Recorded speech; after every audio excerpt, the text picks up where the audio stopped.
it's the Scotch Desk Dummies coming to you with the Dalmore Cigar Malt Reserve. Bottle at 44%, which is weird for a Dalmore. Ooh, sherry influence. Let's test it. Test it!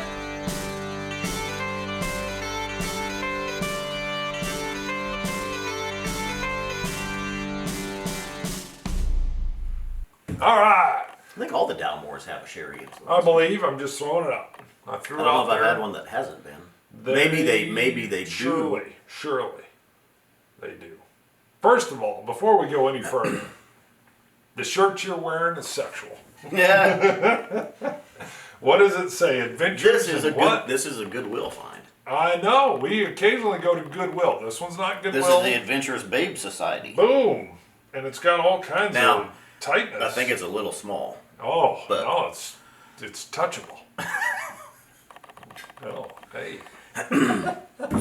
Now the only reason, a while back we were in a Goodwill and we saw a pink Kid Rock t-shirt. And you wanted me to get it and I didn't, and I should have. That would have been a great shirt. It was large. I barely fit in an XL. So I was like, you got to get this. He's like, Now, do you think this is a woman's shirt? Yes. Although if it is, imagine what that would be on a woman's torso.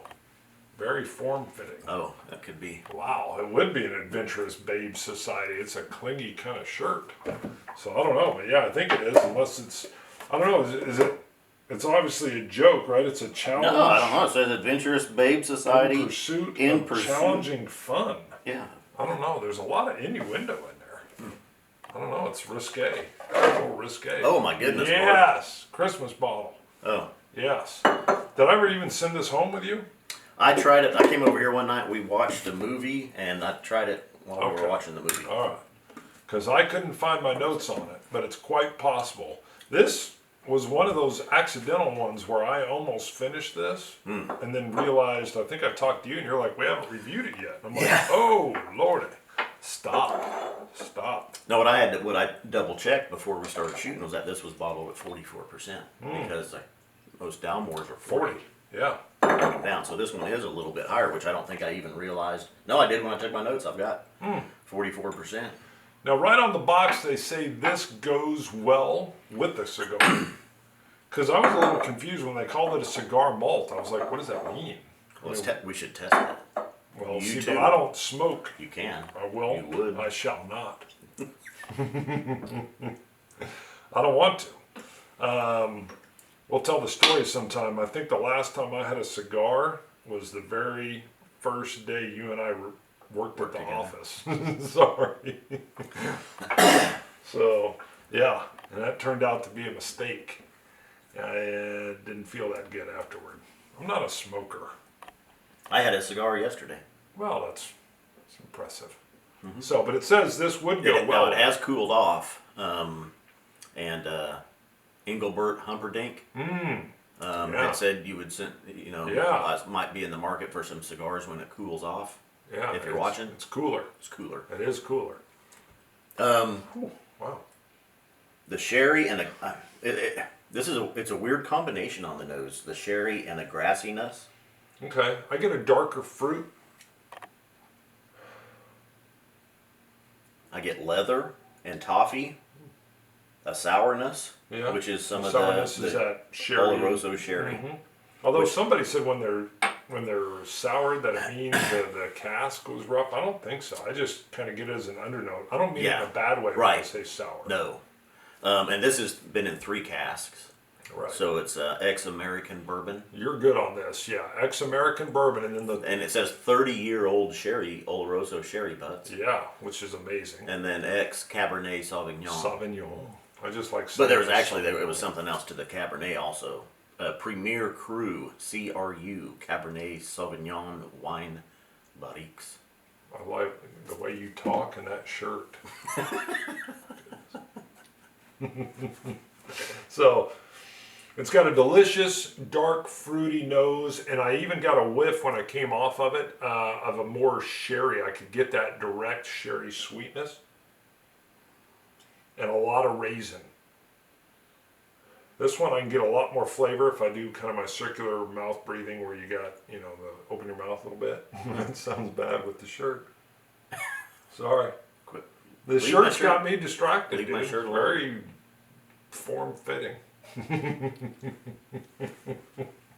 What do you got on the taste?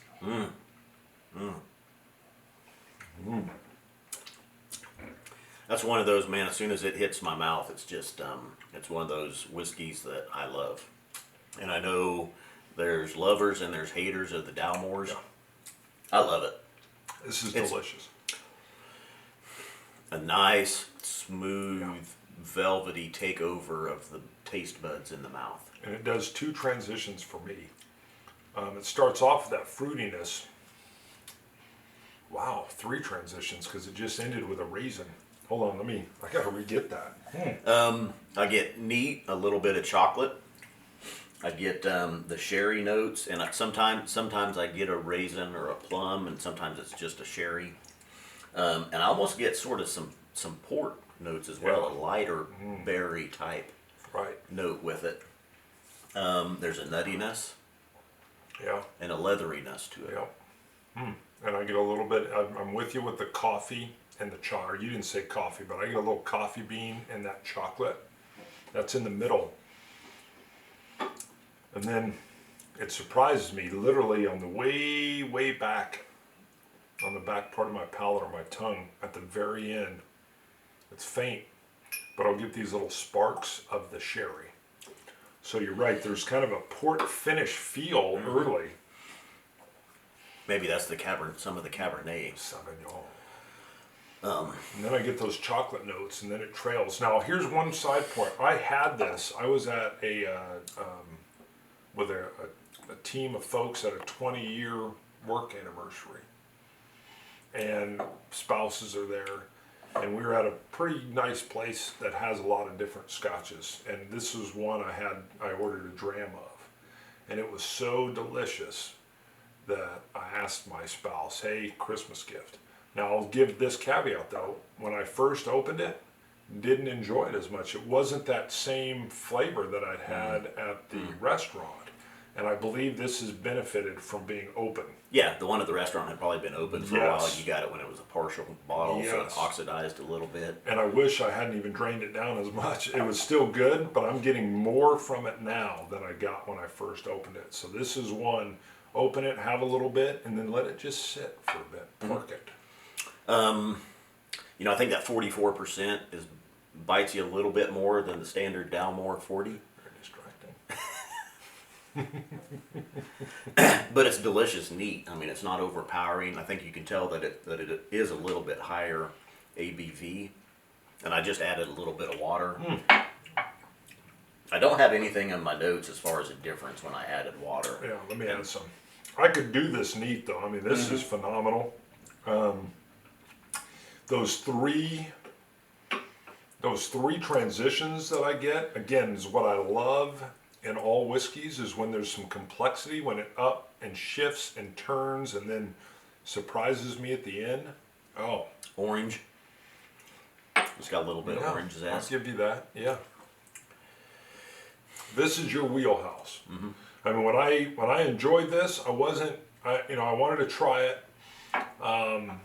And I liked it that much that I definitely wanted to get it as the Christmas bottle.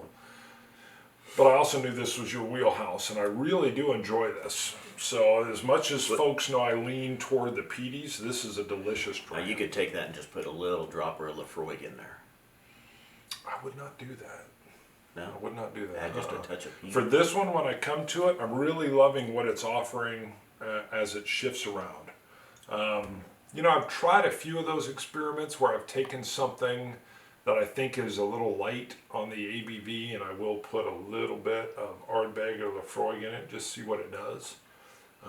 My problem is I really like the Ardbeg strong or the Lafroig strong where it is, and if it's diluted in something else, it's kind of like, I'd rather just have the strength of the regular Ardbeg. Now you just got some Lafroig on sale. I did. Once again, they had the Lafroig 10, the regular 10, the standard 10. $33.99. We're always continually learning. When we did that 7-bottle Lafroig shootout, if you haven't seen it, go watch it. The 10, I hadn't had the 10 in probably like 3 years. And to even do the shootout, I went and bought just a bottle of the 10 And when we got ready, we're like, hey, you haven't opened this. I'm like, oh, wow, yeah. I mean, I'm always drinking the 10-year cask strength as my preferred 2 or the quarter cask. And then we had it in that shootout, and I was like, wow. I mean, I'd forgotten how well and it really stood well with those other 6 bottles that it was with. We had the 18, the Triple Wood, the Select, the 15-year green bottle, 200th anniversary, the cask strength, and the regular 10-year. Go watch that if you get a chance. Just, With the caveat that I'm a jerk a little bit in that one because I got super excited. I wouldn't say that. Oh, maybe you did that Tommy Boy attack, which I haven't seen that in years. Yeah, he grabbed me and just like ripped on my neck. It was a brotherly fight on that one. I'm gonna score this 91. Really like it. My higher scores, some people know I do lean a little biased towards the peat, but this is delicious. I mean, I got a feeling you're going to be higher than that. Oh, really? Yeah. I thought you were going to do it like a 92, 93. No, it's good. It's smooth. There's not as much sherry as I expect with it. And I mean, it's still good. And I marked it up. Actually, I had it at 90 from when I first tried it, but I think now it's sat here in this bottle, it's oxidized, and I'm sitting here and it's still good. I've had stuff that's got more sherry. Right, definitely. Yeah. And I think that's why. Okay. It's kind of a medium to me. Now, why would this pair so well with a cigar, not being a cigar aficionado? When I smoke a cigar, the smoke kind of permeates and gets into the back of my mouth and the back of my tongue. And I can feel that this is doing that same. Some of those sherry and that chocolate notes are sitting there on the back of my tongue and at the back of my mouth, where that cigar smoke is going to be coming in and hitting as well. So it's going to be hitting right on top of these notes that are sitting there. That'd be good to try. So the cigar doesn't overpower a delicate. To me, this is a more delicate spirit, the Scotch. It's not like a Lefroy. It can still overpower. Okay. Yeah. It's kind of like we talked about before we'd done, a stout, having a stout with whiskey. Yes, okay. I'm with you. You know how sometimes that brings out different notes. I just did that the other night. I pulled out a Guinness Select or something real strong and dark. And you're right, I did pair it off with a whiskey, and it was a nice change. It varied it up. Cool. All right. Is it worth it? I was going to yell out something. That was a good save there. Is it worth it? Yeah, I thought you were moving up. I was thinking there was something else, and I was getting ready to yell out. It probably depends on the market, but I think rough average is $120. Yeah, it was a gift, but I knew it was up there. I knew it was 120, 130. It's a special bottle. It stands on its own. It delivers everything it claims to deliver. It's got that higher price point, but with even the marketing on the box telling you where everything came from, I love that part. And I feel like it's a beautifully crafted whiskey. I mean, it really delivers something unique and different. And I don't lean toward the sherries as much, but the complexity here is just delicious and perfect, and I'm glad it's at 44. Yeah, I think that helps it. Yeah. I'm going to say it's worth it as well. $90 would be definitely. 150, 160, and I think you got some better options out there. But at 120, and I mean, like I say, this is in my wheelhouse. It is good, and like you say, maybe I'm a little low on the score, but I mean, it's good and it's smooth and it's light and it's light and strong at the same time. Yeah, it's got a good mouthfeel. I get a little peach Jolly Rancher right now that's just still lingering, which is interesting because I've drained this. I don't think they make peach Jolly Ranchers. I think they do. I think there's a peach. No. Lemon Jolly Rancher. No. Yeah, there's a yellow lemon. You betcha. Jolly Rancher? Yeah. No. Come on, dude. There's totally a yellow one, and it's lemon. It's not banana. I don't think so. It's there. Yeah. They've got an orange one too. All right. All right. Hey, by the way, look at these old school Denver Bronco hats. This is my second one on the white. You know, the Broncos are bringing the logo back for one game, their Thursday night game this year, and they're doing the color splash uniforms, and they're going with the helmets with the old logo. I love it. But it's kind of modern. It's like a flashy, like an old logo. Oh, really? Yeah. This, I think, my dad passed, and I found all these old hats. I think this was one of his, so that was kind of cool. Well, the adventurous babes in society. Very distracting. I'm surprised you guys. You're probably gonna have to watch the video twice. Adventurous Babe Society. Right. You're gonna have to watch the video twice because you were just distracted by the musculature on the shirt. Scotch it, you Scotch gods. Cilantro. Dummies.